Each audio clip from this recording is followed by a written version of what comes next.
We played well sa our Davao tournament. I think we were playing very well. Pero syempre, all the other teams also are feeling out, during the tournament, the off-season tournament. And then when we came back, we had our practices, and then had also maybe 3 or 4 scrimmages.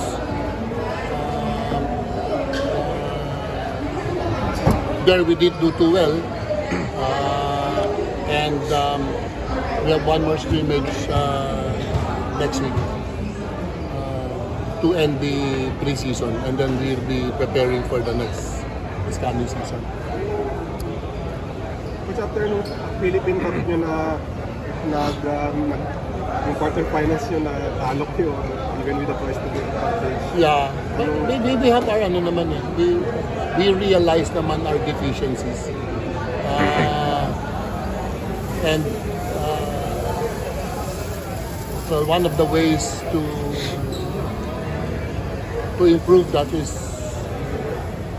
through the draft or through the trade. But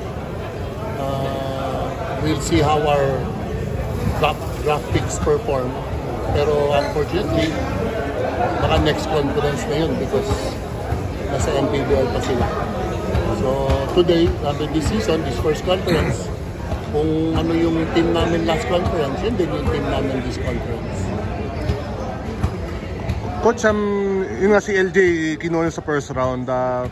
Siyempre, dami yung guards, but you still decided to get LJ, but siya yung napili nyo?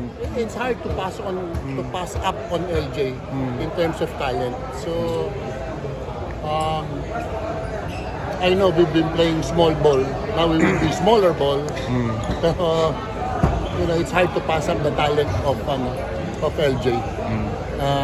Yes, there might be big men available at that spot, diba? Pero we just decided to go with LJ's talent. Si LJ di ba nakapag-draft? They are nasa playoff sila. They will make it to the next round. So I think his priority right now is the NPBL. What's also yung bigs mo with Brandon Ramirez and Policarpo and the rest of the guys? Kumusta yung development nila? Considering na yun nga, nabanggit mo na yung small ball kayo. Okay naman yung development nila. We're still trying to improve them in their individual skills. Because yes, we do lack some size, so we cannot just overpower everybody. In fact, we are being overpowered by most teams. Parang nakita mo dun sa rain or shine, diba? We would have won that game if we just got the rebound. So yeah, mga ganun. Those little things that we should be improving as the season goes on, or this coming season. Bolik, gusto naman si Patricia about his role for the coming season? Is the same or mas malaki yung No, I'm satisfied with the way he's playing. He's getting his teammates involved. He's being a great leader to the team. Bigyan ng kumpiyansa yung mga kakampi niya. Alam naman natin that at the end of the day, siya rin naman yung magiging main man natin.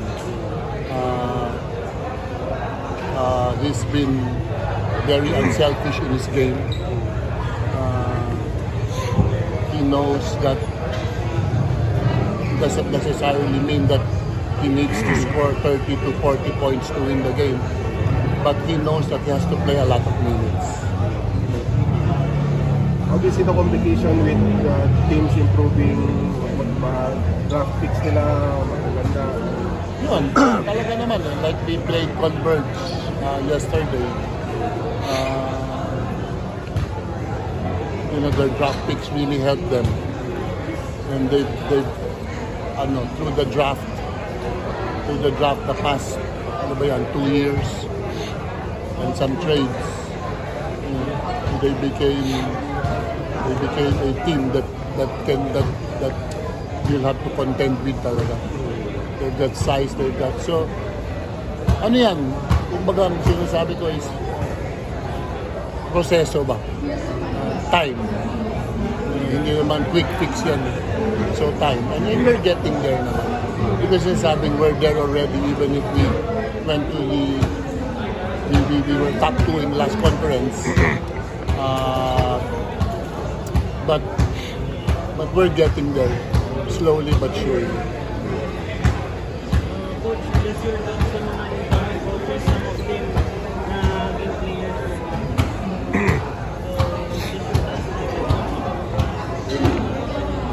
Yeah, masaya naman ako na yung mga naging player ko na nakikita kong nagko-coach. Ganun talaga yun, di ba? That's what you after basketball, after playing, you want to see your players also hopefully get into the coaching scene. And it's good that you see them coaching, but it's not good because you see them coaching. Kasi ibig sabihin, umiikot na yung oras.